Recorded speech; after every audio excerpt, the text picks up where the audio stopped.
총선 끝나고 이 협치 또 이제 대통령의 전국 인식의 변화 이런 것들이 상당히 이제 화두에 올랐는데 5.18 기념식을 넘어가면서 조금 기대하기가 어려운 거 아니냐 이런 이야기도 많아진 것 같습니다. 지금 6월 국회 개원을 앞두고 있는데 우선은 지금 청문회 이제 국회법 개정안이 통과가 돼가지고 상시 청문회 이게 이제 거부권을 행사할 거냐 말 것이냐 이것도 이제 지금 거의 됐고 오늘 또 이제 반기문 총장이 들어와가지고 한 6일 동안 국내 체류하면서 여러 가지 정치 행보를 할 것 같은데 이런 등등을 해가지고 박근혜 대통령의 어떤 그런 전국 인식 그다음에 어떤 국정 운영 방향 이런 걸 먼저 한번 좀 짚어보고 그 다음 이야기로 넘어갔으면 좋겠습니다. 국회의장을 해외 조직 구성원으로 두고 있는 상생포럼 위원장으로서 말씀하시죠. 국회의장을 거느리고 있고 현직뿐만 아니라 미래 20대 국회의장 나오지 않을까. 글쎄. 문희상 씨도 보이세요? 문희상. 문희상이 아닌 것 같은데. 정석인인가? 정석이. 정석.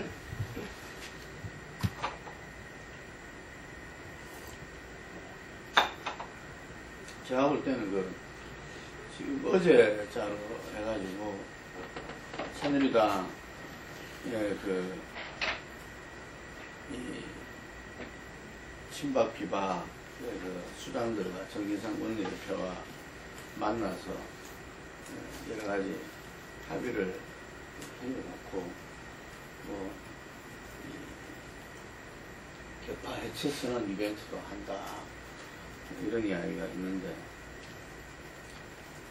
결국은 이제 새누리당의 어떤 갈등은 1차적으로는 좀 봉합되는 것 같아요. 그러면서 아마 전당대회에서 뭔가 지금까지 어떤 여러 가지 문제들이 함께 푸는 장이 되지 않을까. 그때까지는 아마 서로의 어떤 비박은 지금 너무 타격을 많이 받았고 부심이 없고 이런 친박은 총선 책임론에서 자유롭지 못하고 이렇다 보니까 서로 공멸해서 이렇게 탈출해야 된다 이런 것이 합의를 서로 이끌어낸 동기인 것 같아요. 그게 박근혜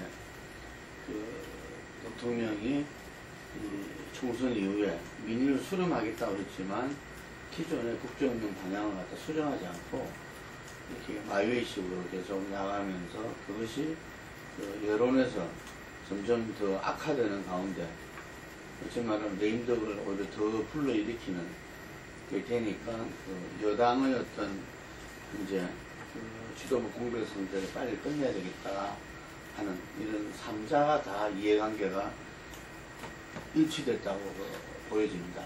그래서 어쨌든 앞으로 이 당정적 관계는 결국 박근혜 대통령이 주도하는 그러한 양상으로 나갈 수밖에 없지 않겠냐. 근데 당장에 상시 청문회법의 어떤 처리에서 우상호 더민주 원내대표 이야기했지만 만약에 국회법 개정안을 거부하면은 행정부를 거부하겠다.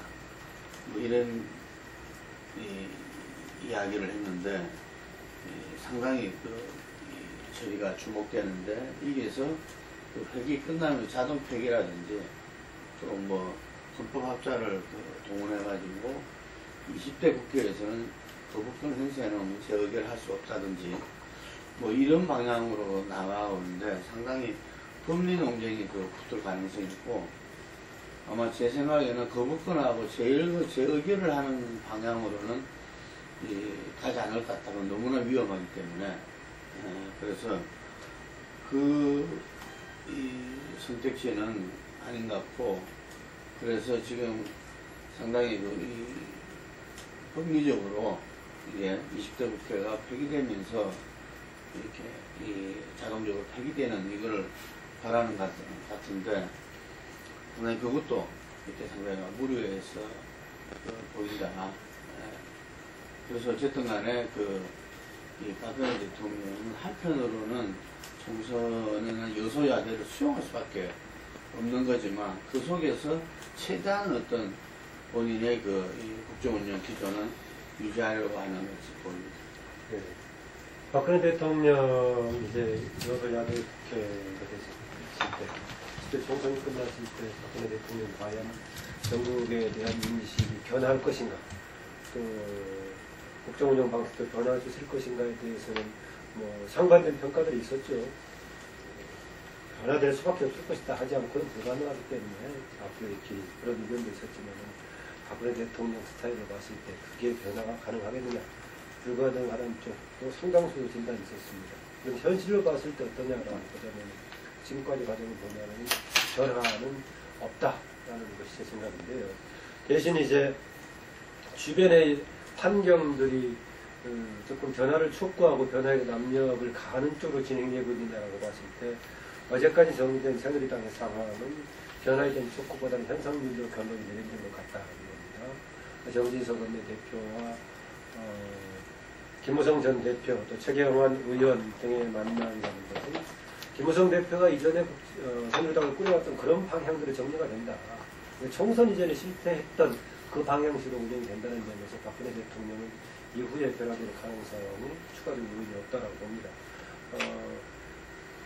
이제 상시 청문회법이라고 얘기하고 있는데 그 워딩이 좀 적절한지 저는 모르겠는데, 하여튼 뭐 청문회를 활성화시키는 방향으로 개정된 국회법 이 관련 문제에 대한 태도도 당에서 오히려 박근혜 대통령에 대해서 뭔가 거부권을 행사하는 분위기로 몰아가는 그런 상황을 만들고 있어서 당의 조건도 박근혜 대통령의 국정에 대한 정부에 대한 인식에 변화를 촉구하는 쪽보다는 오히려 현상을 유지하는 쪽으로 만들어주고 있다는 겁니다.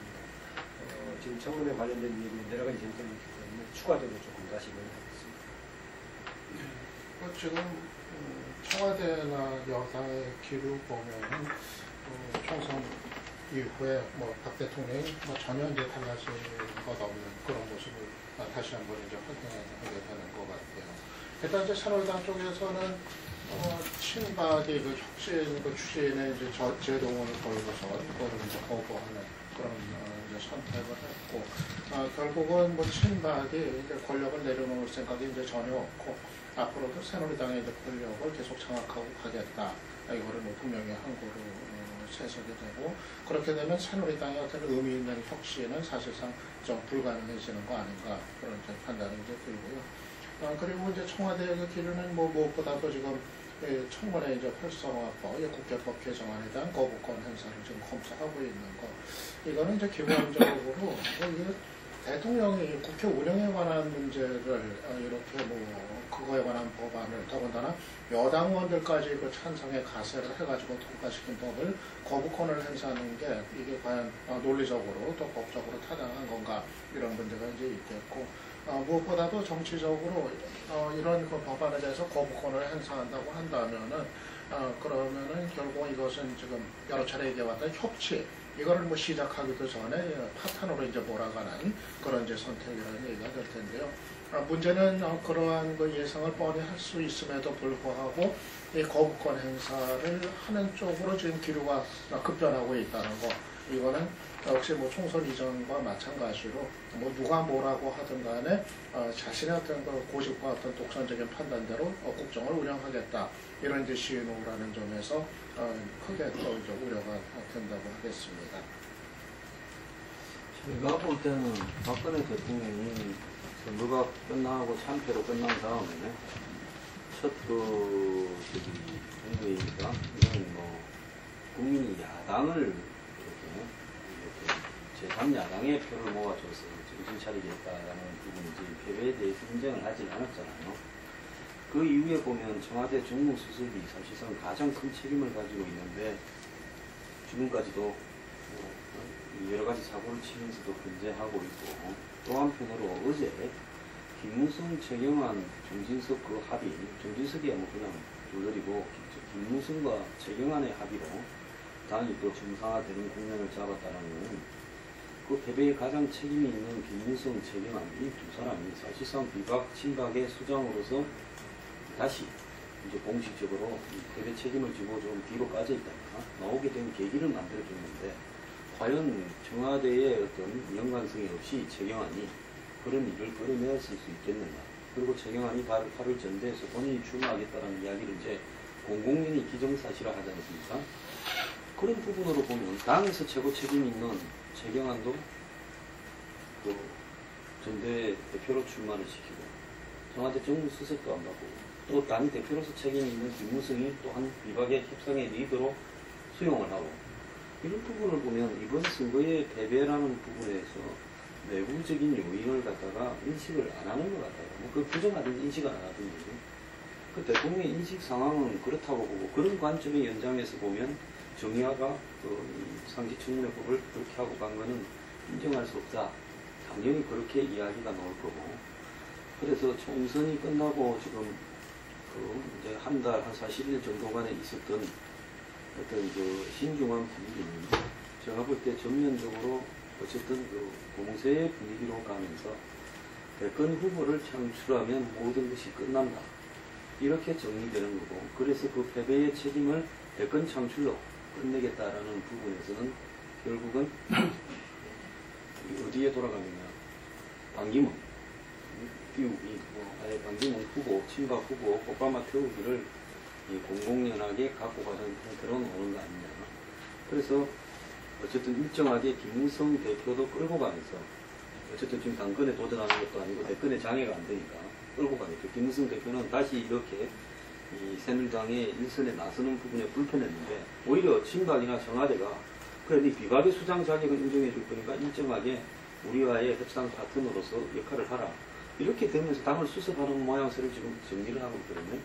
그래서 대권 승리에 올인하는 쪽으로 갔고 앞으로 어떤 정치 기조도 뭐 그런 어떤 방향으로 이렇게 다 모아서 보일 것이다.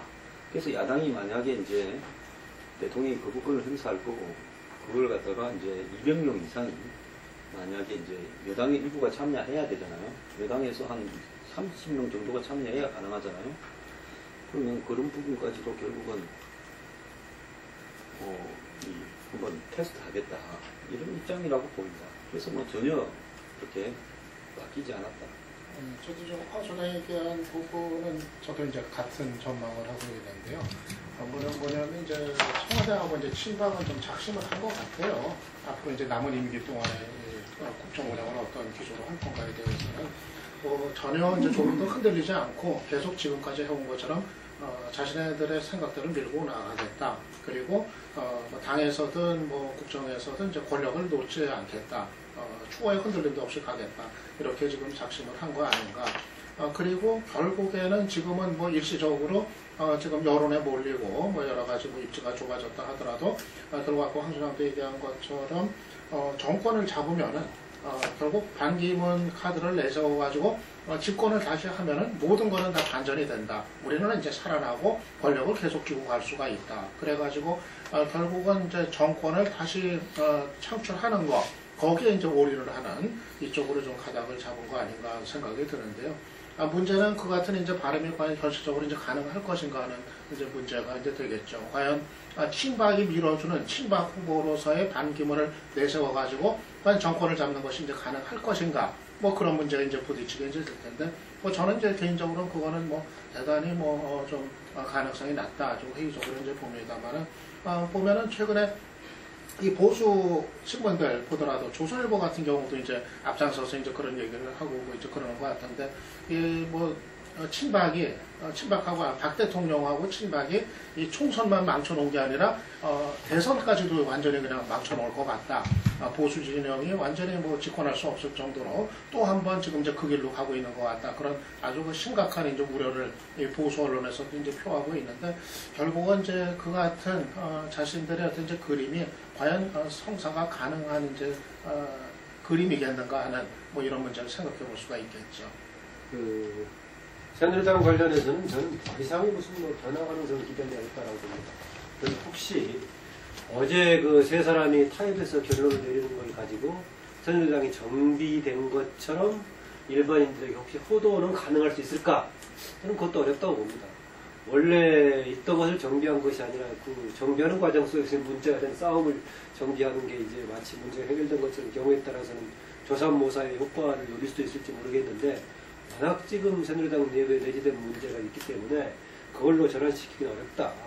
더구나 황 소장 지적했다시피 바로 총선 때의 책임에 당사자였던 주목을 끌었던 사람들이 전면에 서는 상황이고 더구나 김무성 대표 사실은 박근혜 대통령 다음으로 책임이 큰 사람 아니겠습니까? 당을 고명으로 만들었던 것. 다시그는 뭔가 조금 바닥에 기는 자세로 함께 당을 끌어간다 한다면 또다시 본인들이 비난의 대상을 만들 소지가 있다고 보고요. 그러니까 제가 상시청문회 관련해서 법 관련해서 좀 얘기할 게 있어 따로 얘기하겠다고 했었는데 저는 상시청문회법이라고 용어를 규정했던 것 자체가 어떤 배경에서 나왔나 모르겠습니다. 굳이 청문회 관련된 시킨다면 청문회 활성화법 정도는 가능할 수도 있다고 봅니다. 상시청문회법이라고 하니까 마치 국회의원들이 맨날 24시간 365일 앉아서 청문회를 하고 있는 것처럼 일반 국민들에게 그렇게 이해될 소지가 상당히 있거든요. 그 점에서는 지금 이렇게 개정된 내용이 무엇을 담고 있는가는 적어도 언론이라든가 전문가들 줄 때는 정리할 필요가 있다. 두 개가 정리된 거 아니겠습니까? 청문 대상에서 소관 현원이라는 용어를 넣은 것하고 그 다음에 상임위를 개최하는 것을 기존에는 3월하고 5월달에 국회 본회의가 열리지 않는 3월하고 5월달에는 적어도 2회 이상 상임위를 개최하도록 했던 것을 세 번째 주 월요일날 개최해가지고 일주일 동안 개최하도록 명문화시켜놓은 것 정도인데 이것이 과연 어떤 의미를 갖는 것인가 좀 따져서 이것의 성격을 볼 필요가 있다는 것입니다. 저는 봤을 때 그 소관 현안의 문제는 조금 더 거기 그 법안 개정 취지에 들어가 있다시피 조금 상임위에서 다룰 수 있는 것을 조금 더 넉넉하게 보충해주는 설명이지 새로운 청문 대상을 확장 만든 것은 아니다. 중요 안건이라고 한 데가 이미 이런 부분이 들어있기 때문에 들어가신 것인데 모르겠습니다. 해석에 따라서는 조금 더 당면한 현안들에 대해서 직접적으로 할 수 있는 근거는 마련해줬다라는 것은 해석이 여전히 충분히 있다고 봅니다. 대신 그러면은 청문회를 성사시키는 통과 절차 이것은 쉽게 해놨느냐 이것은 기존의 절차가 바뀐 게 하나도 없거든요.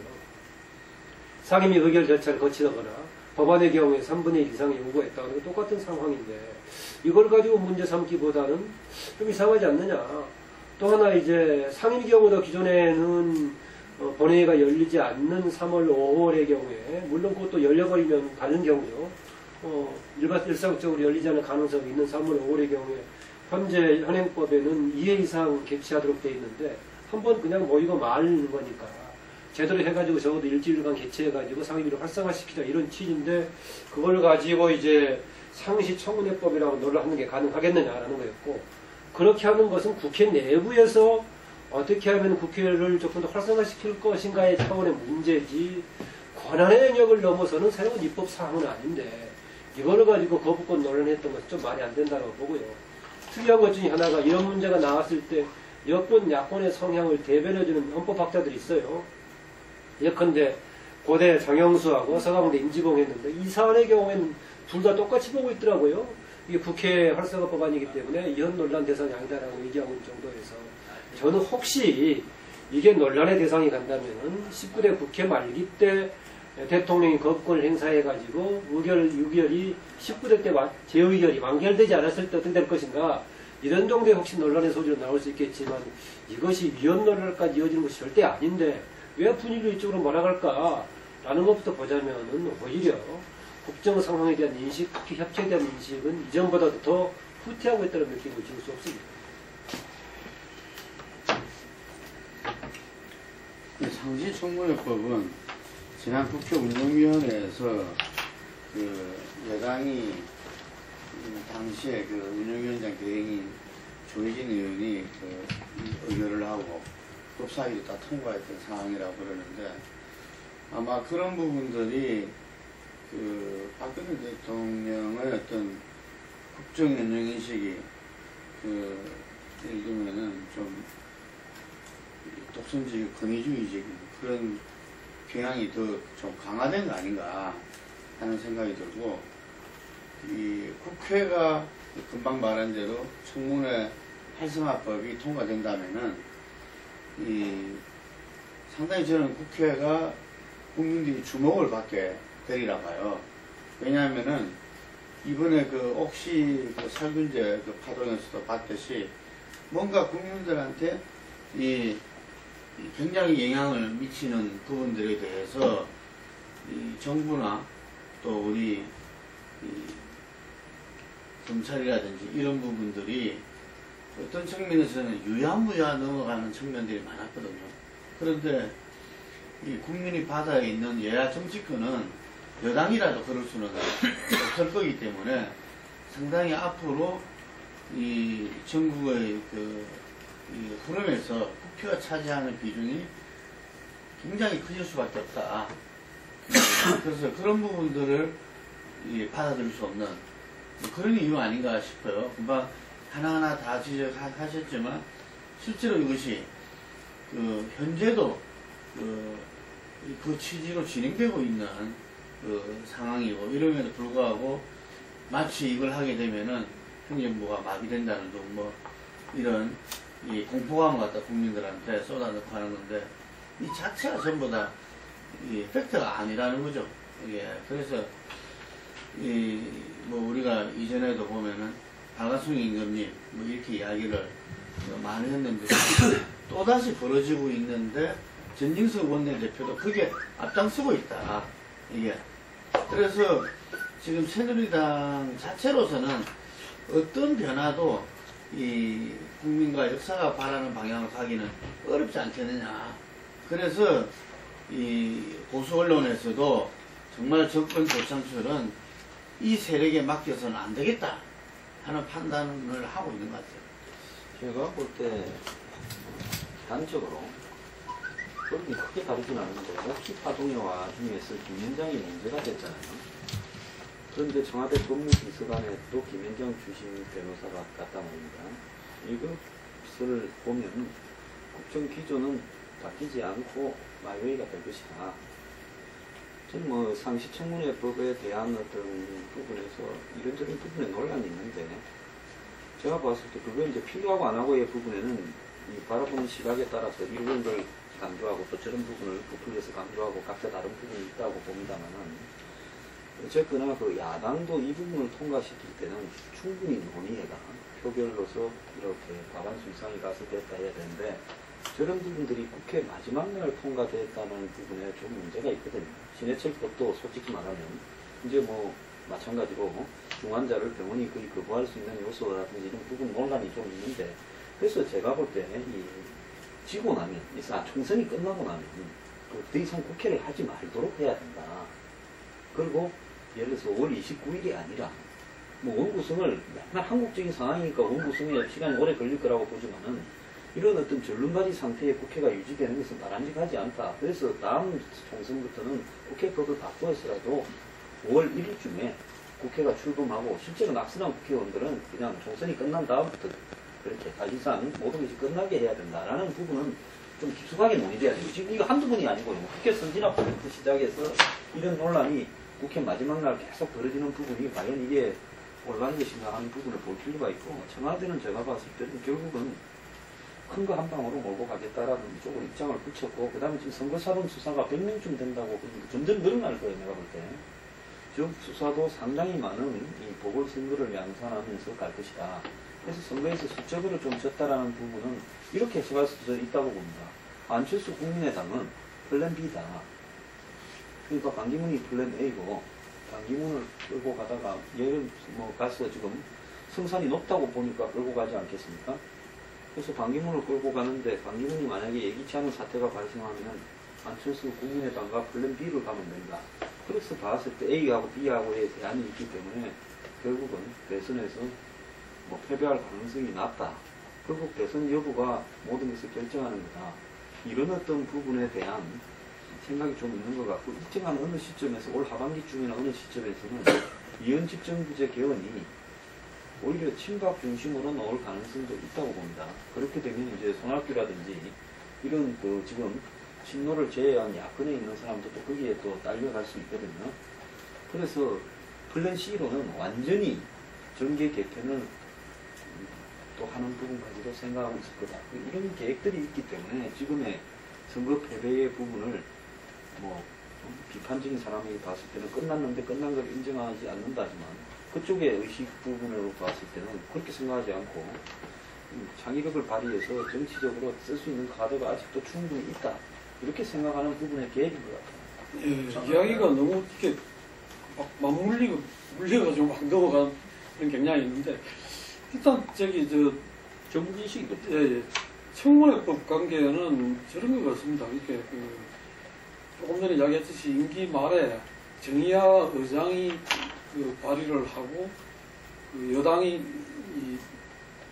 중에서 이렇게 낙선한 사람들이 이런 사람들이 좀 가세를 하고 하면서 또 야당은 또 단결돼갖고 힘을 발휘하고 하면서 내용보다도 이런 과정에서 이게 통과가 됨으로 해가지고 지금 차후 여당의 그게 일한 원내대표나 또 청와대 쪽에서 상당히 그런 점에서 반발하는 거 아닌가 그런 느낌이 있는 것 같고 그래서 이거는 앞으로 조금 더 진짜로 이걸 거부권을 행사할 건지 좀 지켜봐야 될 것 같고. 반기문 예, 얘기는 나중에 할까요? 반기문 이야기로 넘어갔으면 정을 잠깐만 추가를 할게요. 예. 뭐 이거 지금 마이너한 얘기인지 모르겠지만 이번 그 국회법 개정안에 공동 발의한 사람들이 전부 다 새누리당 소속이라 한 사람만 야당 소속이에요. 황교안 의원 한 사람만 예. 지금 추가돼 들어간 상황이고 전부 다 여당에서 한 겁니다. 여당에서 했을 때 이미 알다시피 이제 기존의 운영위에서 이거 법안 상원 과정에서 회의록도 있을 거고 법사위 지나가는 과정에서 이상민 위원장 했던 발언 등등 참고하면 되겠고 이후에 지금 참 이거 황당하다고 해야 될까 뭐 모르겠는데 정종석 영사님 지난번에 그 유승민 그 파동 때도 본인의 헌법책에 썼던 내용하고 다른 주장을 얘기해 놓고 나서는 그때는 일반 이론적인 차원에서 얘기했다라고 얘기하고 있는데 이번의 경우도 확실하게 본인이 두 군데서 다 한 번은 다른 시기에 2005년 오히려 청문회 때는 국회의 조사청문회, 심사청문회 이런 거 필요하다. 이거 활성화시키는 게 필요하다 했다고. 이번에는 기자회견까지 해가지고 국회 독재로 갈 소지가 있다라고 얘기하고. 그 다음에 또 이제 한번 본인이 임기가 만료되더라도 일단 이송한 법안은 거부권 행사 여부하고 상관없이 일단 성안된 것으로 봐야 된다라고 얘기했던 사람이 추가적으로 검토할 필요가 있다라고 모든 사안이 이렇게 하는데 정말 어떻게 봐야 될지 내가 다시 이야기한 이유는 이제 폴리피플이 그래도 권위가 있는 잡지이기 때문에 다시 한번 명기해놓으려고 얘기를 한 겁니다. 정정석. 오늘 한국에 오고 그러는데 전 기본적으로 반기문 카드를 통한 지금 여권의 재집권은 좀 불가능할 거다. 일단 좀 비관적으로 좀 전망을 하는데요. 일단은 지금 가장 좀 치명적인 게 이제 친박 후보로 지금 인식이 되고 있다는 거.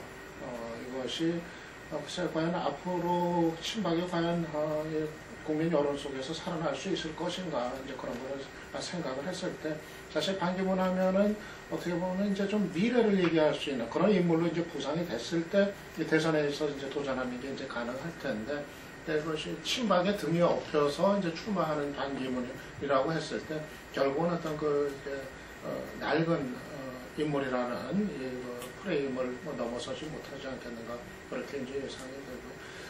그리고 결국 이제 자력으로 뭘 할 수 있는 인물이 되지 못하기 때문에 자력이 아니라 어떤 특정 계파에 그것도 이제 몰락해가는 계파에 등에 업혀가지고 대선에서 살아날 수 있을까 좀 비관적으로 판단이 되고 또 뭐 뛰어든다고 했을 때는 그때 가면은 또 유엔 사무총장으로서의 어떤 활동에 대한 평가라든가 정치적 능력에 대한 어떤 검증이라든가 이런 게 본격적으로 진행이 될 텐데 지금까지 봐서는 과연 거기서 이제 살아남을 수 있을 것인가 하는 그런 의문이 들고 당장 뭐 본선은 차치하고라도 일단은 어찌됐든 당내 경선을 이제 치러야 할 텐데 그 경선에서 과연 그런 정치적 능력의 어떤 검증 이런 거를 통과할 수 있을까가 좀 이제 의문시 좀 되고요.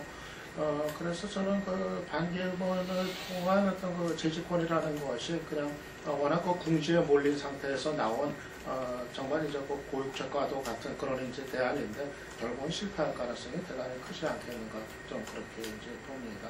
그리고 그거 이외에도 아까 그 황수랑 얘기하셨던 여러 가지 그 청와대가 광고할 수 있는 그 시나리오들 이런 게 사실은 다 그 효력을 발휘하기가 좀 어렵지 않겠는가.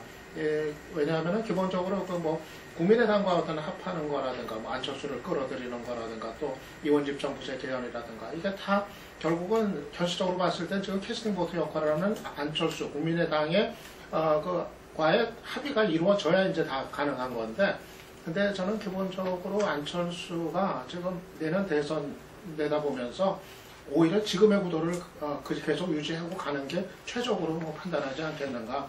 그런 어떤 섣부른 어떤 움직임이나 이런 어떤 모험을 이제 하는 것이 아니라 지금식으로 3자 구도로 가는 것이 일단 그 국민의당의 어떤 자기들의 어떤 집권의 어떤 최적의 조건이다.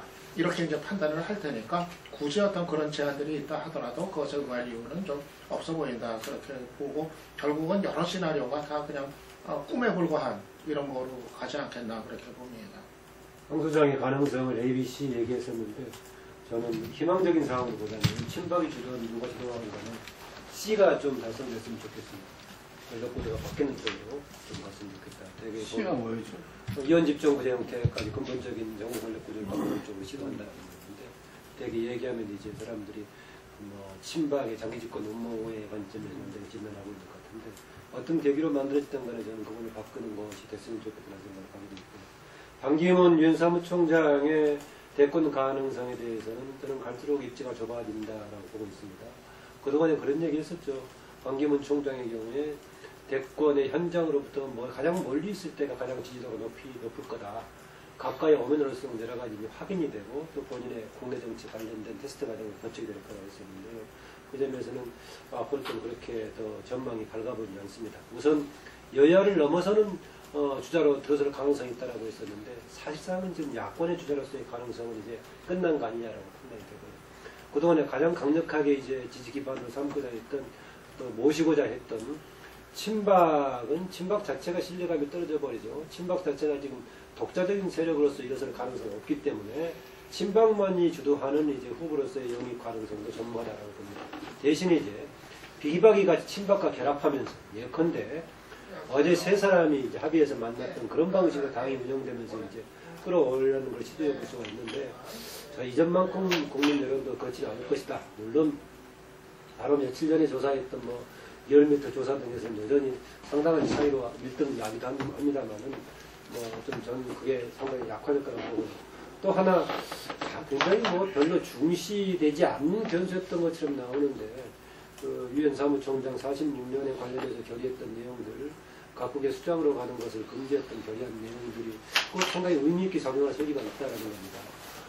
그동안에는 되게 해봤자 의미한 거 아니냐.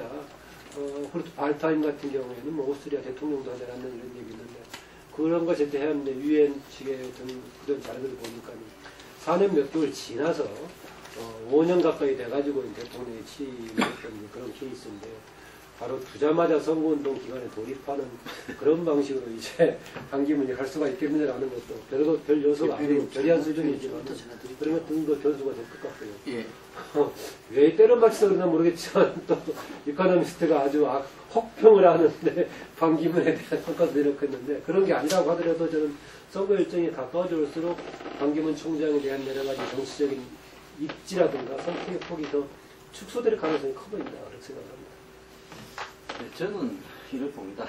우리가 유엔의 권위를 별로 인정하지 않고 유엔이라는 게 결국은 뭐 되는 것도 없고 안 되는 것도 없는 각 나라의 그냥 협의체고 사무총장은 수석 행정관에 불과하고 대대로 사무총장은 뭐 이 대륙별로 돌아가면서 힘없는 나라에 그냥 외교관 출신이 맞는 거다 이렇게 생각을 하면서 또 유엔 계리안 비중을 두고 저는 반기문 사무총장이 뭐 유엔 계리안이나 유엔에서의 업적 뭐 잘했거나 못했거나 이런 부분의 문제가 아니라 결국은 한국적 그 검증 부분을 통과할 수 있겠는가 하는 부분이 문제가 될 거라고 보는데 이제 보자면 그 이 반 총장이 과연 지금 뭐 가족들이 조카가 구속되고 또 뭐 형 동생이 기업체에 관련해서 경남기업이나 보성파워텍이 뭐 이야기가 오고 있지 않습니까?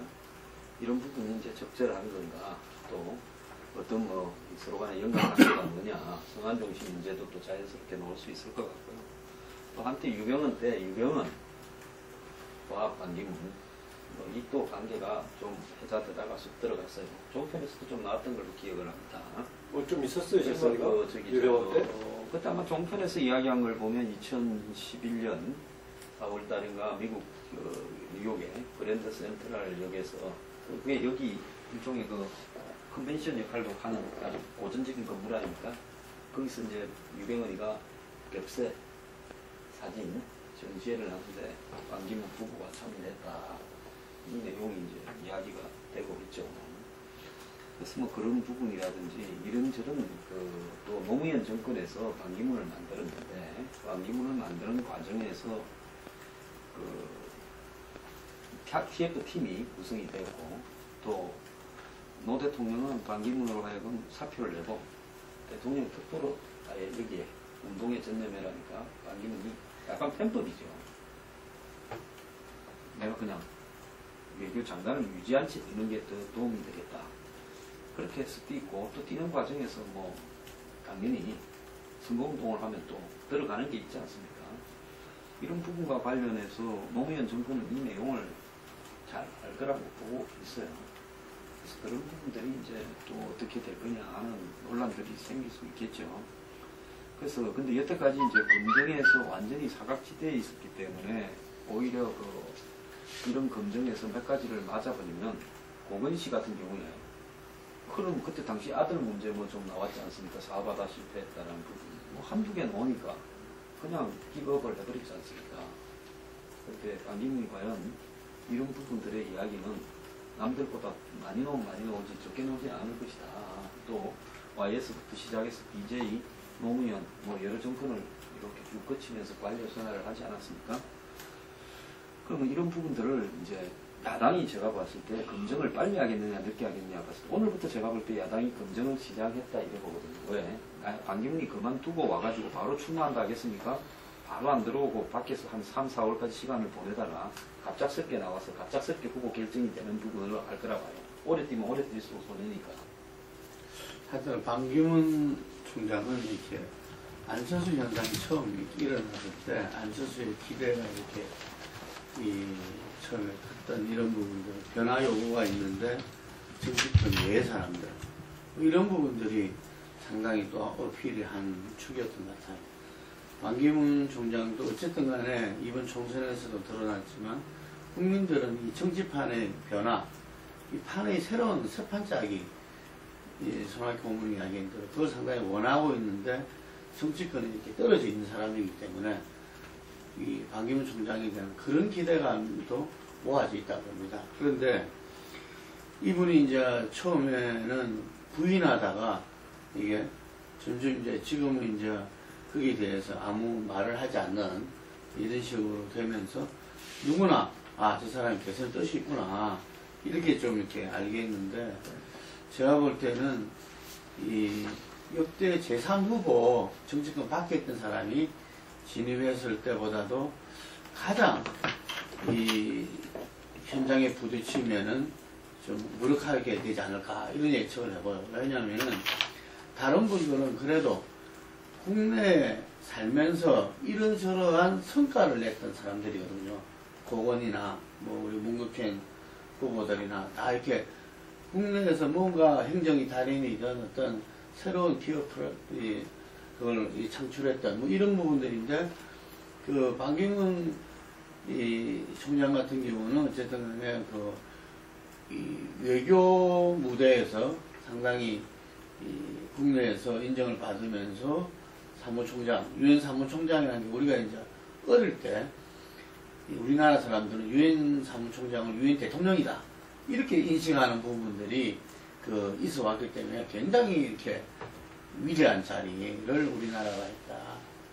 뭐 이런 게 있는데 실제로 그거는 저는 뭐 한순간에 저는 그 부분의 실체는 드러나리라 보고 중요한 거는 그 시대 정신, 시대적 과제에 대해서 이분이 직접적으로 그것을 갖다가 해결하기 위해서 어떤 노력이나 성과나 이런 부분들이 없다는 거죠. 저는 내년 대선은 어떤 그 사람이 후보가 어떤 성과를 이뤄냈느냐라는 그 속에서 그 다음 비전도 제시하는 것이 유의미하게 되리라 봐요. 그래서 시대 정신의 시대 과제가 여러 가지가 있겠지만 어쨌든 그 부분에서 핵심적인 것은 역시 이 경제다고 봤을 때 그 부분은 전혀 문외한이기 때문에 그 부분이 상당히 자기도 우려하고 좀 전에 이밖에 이야기하신 대로 청와대가 친박이 미서 대선 주자로서의 어떤 위상을 갖출지라도 바로 그 부분이 현재 우리의 국정 흐름상 이 시대의 어떤 이 문제를 해결하는 세력과는 전혀 동떨어져 있기 때문에 그 자체가 이 족쇄가 된다는 것을 본인도 저는 잘 알 것이다. 또 자기를 지지하는 사람들도. 그래서 출마 자체가 저는 상당히 어려울 수 있다고 봅니다. 예, 대체로 뭐 지금 그 대통령의 전국 인식이나 국정 운영이 크게 바뀌지 않을 거다. 이 기조도 갈 거다고 보는 것 같고, 그 다음에 청문회법을 둘러싼 이제 국회법 개정안을 둘러싼 그 국권 행사 논란이 있지만은 이 부분도 뭐 내용에 대해서 위헌이다, 뭐 자동 폐기다 이런 이야기들이 나오고 지금 하지만은 과연 그 최종적으로 어떻게 될지는 조금 더 두고 봐야 될 것 같습니다. 다만 이게 이제 아까 지적하셨듯이 말이 안 되는 지금 저거를 제기하고 있다. 그 점은 대체로 동의를 하시는 것 같고, 반 총장 문제도 이제 뭐 히든 카드로 지금 등장을 하려고 오늘 기부를 하고 행보를 하겠지만은 뜻대로 잘 되겠느냐 그런 정도인 것 같습니다. 새누리당 이야기를 조금만 더 하고 다음 또 다른 이야기로 넘어가죠. 아까 이야기가 많이 나왔습니다만 김무성, 최경환, 정진석 세 사람이 만나가지고 조금 국면을 이제 그 내부 갈등 이쪽에서 전당대의 지도체제 이런 쪽으로 넘어가면서 조금 이 갈등은 봉합되고 이제 새로운 어떤 그런 그 지도체제가 들어선다 이런 쪽으로 좀 넘어가려고 하는 거 아닌가 이렇게 봐지는데, 이렇게 되면 여기 조기 전대가 가시화될 거라고 그렇게 봐야 되는 건지, 지금 또 뭐 비대위 혁신이 문제는 일단락이 된다고 볼 수 있을 건지 이 문제 좀 이야기를 해주시죠. 전 새누리당이 다시 살아나는데 글쎄 내년 대선까지 봤을 때 거의 뭐 불가능해지는 상황으로 접어드는 거 아닌가 판단이 들어요. 사실 지금 어떻게 보면 김용태 혁신위원장 카드가 좀 세계를 찾는 거의 유일한 카드 아니었나 좀 생각이 이제 드는데, 그게 일단 이제 무산이 이제 돼버렸고, 결국은 지금 새누리당의 혁신이나 다시 태어나기가 친박의 허가를 받아야 가능한 이런 상황으로 다시 이제 반전이 돼버렸단 말입니다. 근데 이게 과연 국민들 눈에 봤을 때 의미 있는 어떤 변화의 모습으로 앞으로 과정이 과연 받아들여질 수 있을지, 그러니까 혁신되고 심판받아야 될 대상이 오히려 다시 지금 전면에 나서가지고 지금 좌지우지하고 있는 이런 이제 상황이 다시 이제 돼버린 건데, 결국 뭐 어떻게 봉합을 하든 간에 결국은 그런 새로운 어떤 시도들이 다 실패로 돌아갈 수밖에 없는 이런 상황으로 된 거 아닌가 판단이 되고요. 이렇게 되면은 차기 전당대회가 열리면은 친박에서 뭐 직접이든 간접적이든 역시 그 당권을 다시 쥐고 가려고 할 그 가능성이 좀 커 보이고, 실제로 그렇게 돼버릴 가능성도 상당히 이제 있어 보이고요. 그렇게 보면 결국 뭐 새누리당이 다시 살아나는 건 좀 불가능해질 거고, 그리고 지금 당장 그 복당 문제, 유승민 의원 등의 이제 복당 문제도 뭐 이렇게 되면은 여전히 뭐 조기에 뭐 이루어지기가 뭐 어려운 이런 상황으로 이제 접어드는 건데, 뭐 거의 뭐 새누리당이 이런 상태에서 내년 대선에서 뭐 재집권을 꿈꾸는 것이 과연 가능할 것인가 하는 좀 근본적인 좀 의문이 드는 이런 상황이라고 할 수가 있을 것 같아요. 저는 그냥 제 개인적으로 보면은 새누리당이 내년 대선에서 재집권을 시도할 수 있는 사실은 유일한 카드는 이제 유승민 복당시켜서 유승민을 키워가지고 유승민을 내보내는 것밖에는 사실은 야당 후보들과 필적할 수 있는, 겨뤄볼 수 있는 좀 유일한 카드 아닌가 생각이 드는데, 근데 그건 뭐 새누리당 환경상 뭐 그건 뭐 불가능한 이제 얘기일 거고, 그렇기 때문에 어떻게 보면 길이 그나마 있긴 있는데, 뭐 그걸 알더라도 그거로 가지 않고서 차라리 이제 대선에서 패하는 그런 길을 갈 수밖에 없는 운명이 새누리당의 운명 아닌가 그렇게 생각이 됩니다. 야당에 계신 분들은 너무 단순적으로 보는 것 같아요.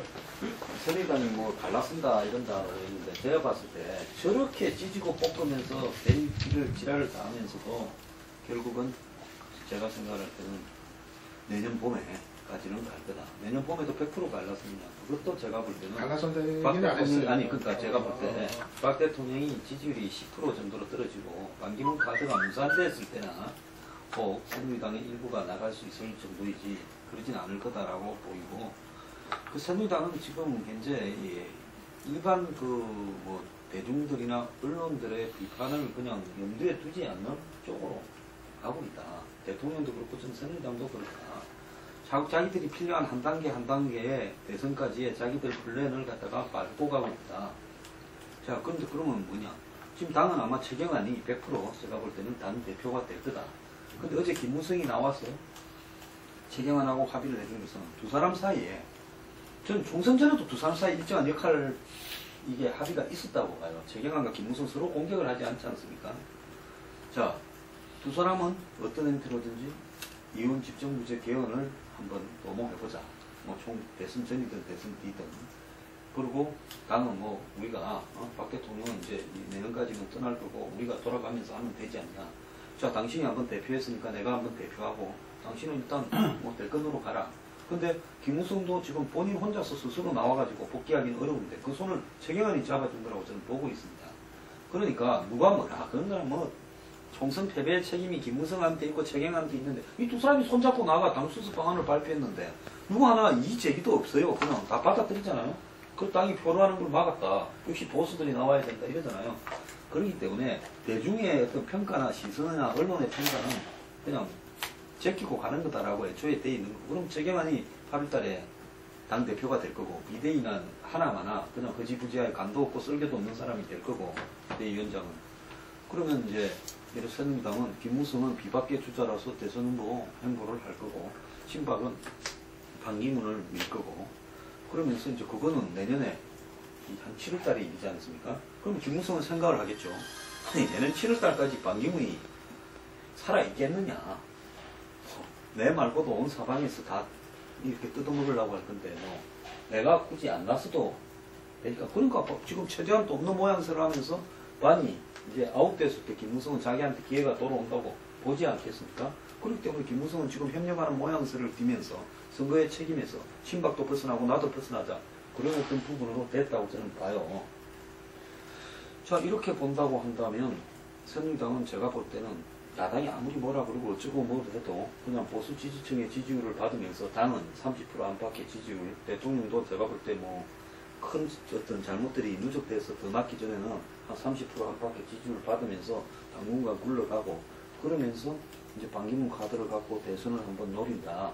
이 어떤 단선적인 승부 외에 다른 부분을 염두에 안 두기 때문에.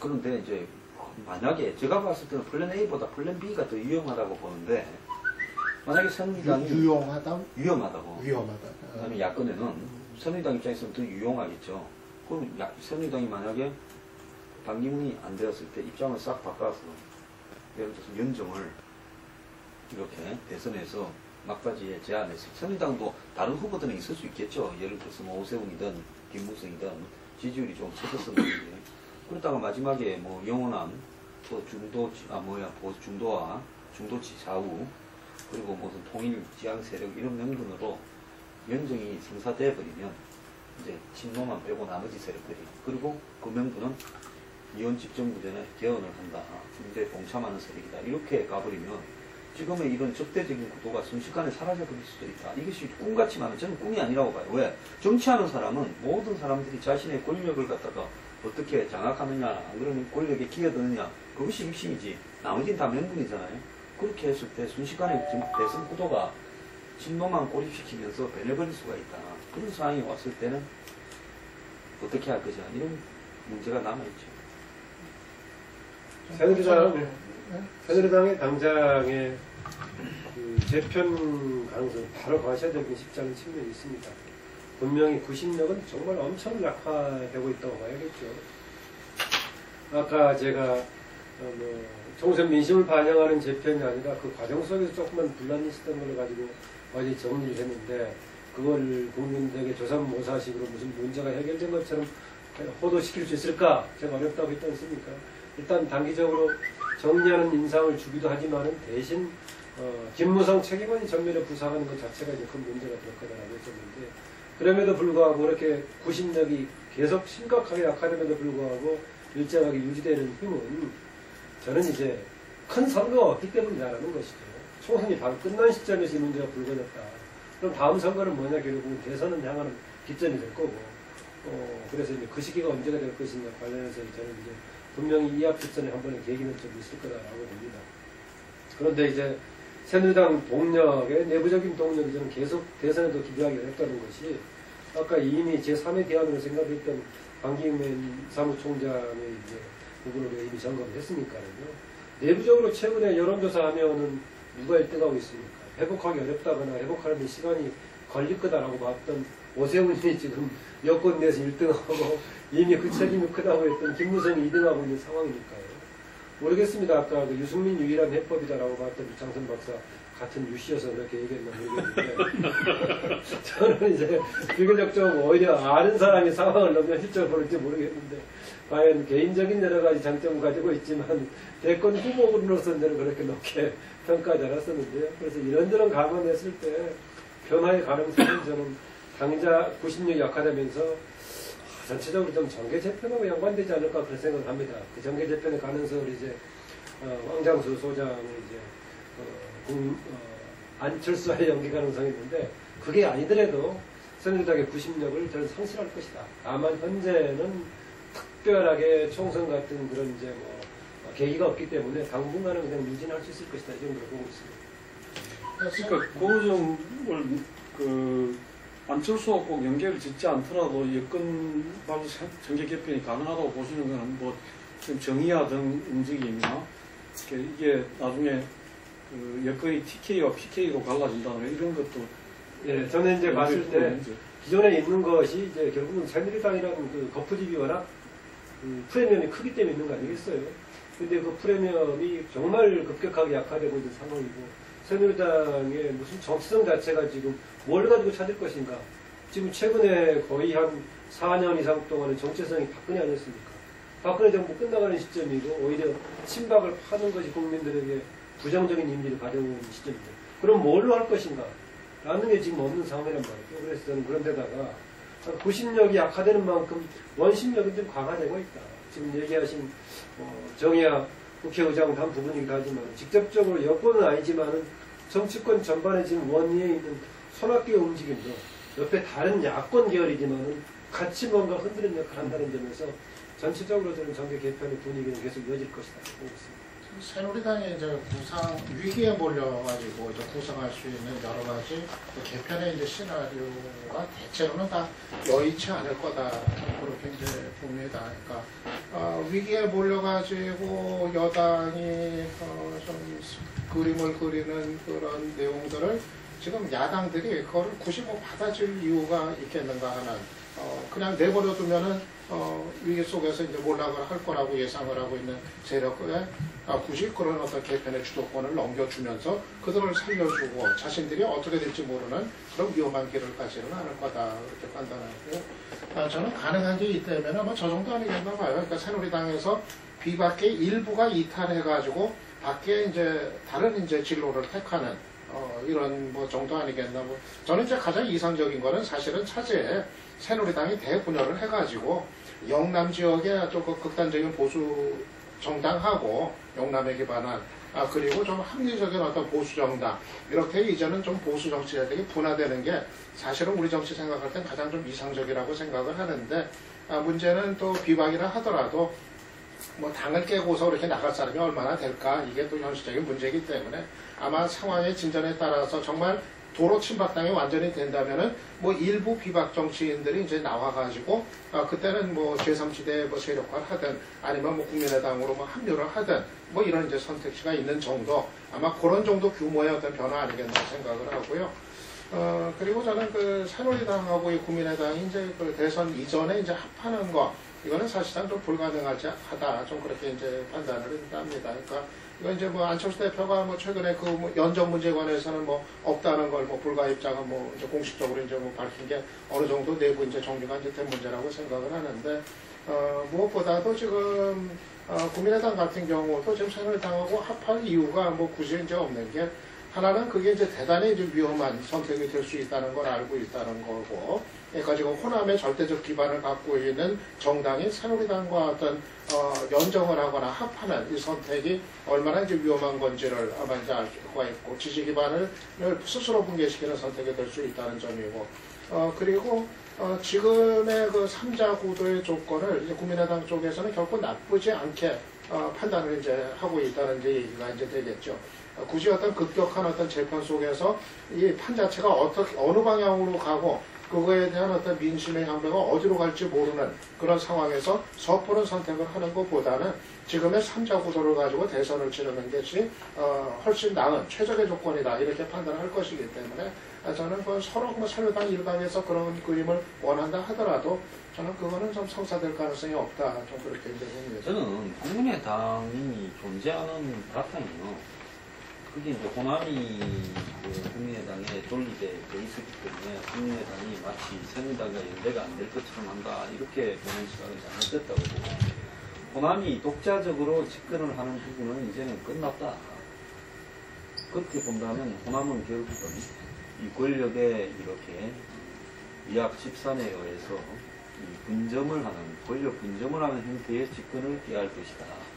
그런 입장에서 지금 이 개헌에 있어서 가장 앞장서고 있는 세력들이 과연 누구일까? 이렇게 본다면 저는 박지원 건노가 동교 같은 그런 사람들이 개헌에 가장 앞장서고 있다고 봅니다. 그거는 호남이 영원히 앞으로도 독자적으로 무슨 대선 후보를 내어서 하기는 탁월한 인물이 나오면 또 가능하겠지만 굉장히 쉽지 않은 구도다. 그렇다면 호남은 이 권력 구조를 바꾸어서 권력을 분점하는 방식을 택하는 것이 지금 호남의 인구가 충청도보다도 줄어들고 있는 과정에서 권력을 갖다가 유지하는 부분이다. 그렇게 봤을 때 국민의당의 기본적인 존립의 근거는 이 개헌을 갖다가 추진하기 위한 일종의 베이스 캠프 역할이 국민의당에 주어진 숙명과 같은 운명이다. 그런 입장에서 봤을 때 안철수 개인이 뭐 연정을 하니 안 하니 하는 문제는 아무런 의미가 저는 없다고 보고 있고요. 또 안철수 개인이 어떤 지역 기반으로 한번 봅시다. 대한민국에서 이 전임 대통령 중심제하에서 지역 기반이 확고하지 못한 사람이 대통령이 되는 걸 봤습니까? 지금 아니 부산이 기반입니까? 호남이 기반입니까? 수도권이 기반입니까? 아니 제대로 된 지역 기반이 없는 사람이잖아요. 그렇다면 아마 혼자서 독자적으로 대통령 당선은 거의 불가능한 거고, 그렇다면 3당이 뭐 유지돼야 되는 저 3당이 과연 무슨 정의당처럼 진보적인 속성을 가져서 유지되겠습니까? 그럼 저 당은 결국은 개명의 이 친노 패권에 반대하는 권력 분점형 어떤 변화를 시도하는 그런 어떤 호남 중심의 정당이라는 것이 색깔인데, 그렇다면 권력 분점을 끊임없이 시도를 하겠죠. 그리고 권력 분점 형태는 대선에서 결국은 연대 형태로 나타나서 대선 전에 저는 개헌을 하기는 어려울 거라 봅니다. 이제 아마 이렇게 서로 붙어서 이길 수 있는 세력들이 모여서 우리가 이기면 바로 1년 차에 개헌을 하고 또 이렇게 이 캐비넷을 새로 캐비넷으로 각 당이 서로 간에 이렇게 나눠서 뭐 DJP 연합 때처럼 이렇게 해서 하겠다. 이런 구도를 짜서 선거에 임하겠죠. 그런 부분들이 저는 국민의당이 그 수 말고는 국민의당이 대선에서 이기는 수가 저는 안 나온다고 보고 있거든요. 호남 분들한테 이 절대적인 영향을 갖고 있느냐? 그건 그렇지 않다고 저는 보고 있습니다. 여전히 그 사람, 호남 분들이, 호남 민심이 어떤 정권 교체에 뜻을 두고 있지만, 그것이 어쨌든 우리 역사가 이 진전하는 방향으로 이 정권이 이렇게 교체되는 걸 원하고 있지. 예를 들면은 어떤 측면에서는 정말 권력을 갖다가 장악하기 위한 어떤, 대체 말하면 지난번에 3당 합당도 야권에서는 야합이라 그랬지 않습니까? 그런 야합을 통해서 어떤 이 정권을 갖다가 잡고 그 집권 세력 내에서 좀 분점하겠다. 이거는 저는 아니라고 봐요. 상당히 뭐 이 대구하고 강주 뭐 그래가지고 그 뭐라 그러죠? 무슨 연합 뭐 강벌 연합인가 뭔가 뭐 이런 이야기도 하고 하던데 저는 그거는 아니다. 이렇게 그렇기 때문에 안철수 대표의 운명도 이 본인이 상김시대처럼 뭐 든든한 자기 지역 기반을 갖고 있다면은 저는 그 폭이 넓을 수 있다. 예를 들면은 뭐 보수정당 자기도 뭐 진보는 아니니까 보수정당 연정의 차원에서 새누리당과도 얼마든지 할 수도 있고 뭐 이렇겠지만 그 폭이 그렇게 넓지 못하다. 어떤 일정의 연정 발의나 이런 부분을 통해서 호남에서 뚝뚝 떨어지고 지금 호남은 지난 총선에서 국민의당과 이 안철수 대표를 대선 후보로 확정한 게 결코 아니거든요.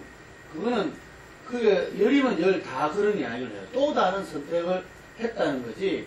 뭐 안철수 대표를 갖다가 자기들의 이 유일한 어떤 대선 후보를 확정했다는 점은 결코 안 것이다 하기 때문에 저는 그런 부분은 누구보다도 안철수 대표와 그 세력들이 잘 알 것이다. 이런 생각이 듭니다. 그래서 새누리당 지금 우리가 마지막 이야기를 하고 있는데 새누리당은 순서대로 이 지금 혁신형 비례에 대해서 이 최경환, 김무성, 정진석이 합의를 했지만 지금 뭐 정우택 의원만 하더라도 뭐냐 이게 상김시대도 아니고 뭐 하태영 의원 같은 어떤 그런 친구들 말고도 이런 이야기가 나오는 걸 보면은 그런 식으로 정리가 완벽하게 되진 않을 것 같아. 예. 어째 말하면 김무성 당대표가 지난번 총선 때도 자기 사람들은 다 살렸다. 근데 실제로 그런 사력이 장악될 때 당대표로서 자기가 얼만큼 그거를 같이 지켜냈느냐 이런 비판도 있는 거와 좀 마찬가지 상황 아니냐 이렇게 보여집니다. 그래서 저는 새누리당은 우여곡절을 겪을 수밖에 없고 이 혁신형 비대위는 그런 다음에 아마 조기 전당대회를 갖다가 좀 빨리 하려고 하지 않을까 이렇게 싶은데 이 전당대회에서 일정 정도 여권발 정계 개편의 기본적인 운명이 정해지지 않을까 싶습니다. 이 전당대회가 이 친박 비박 간에 정말 결합하는 이게 될 수는 없잖아요. 전당대회라는 것은 선거이기 때문에. 그래서 이 속에서 결국은 정권 재창출을 어느 세력이 해내느냐, 어느 노선으로 갈 것이냐, 이런 부분이 첨예하게 붙을 수밖에 없고, 저는 그 속에서 여권의 운명은 정해진다. 물론 그 이후에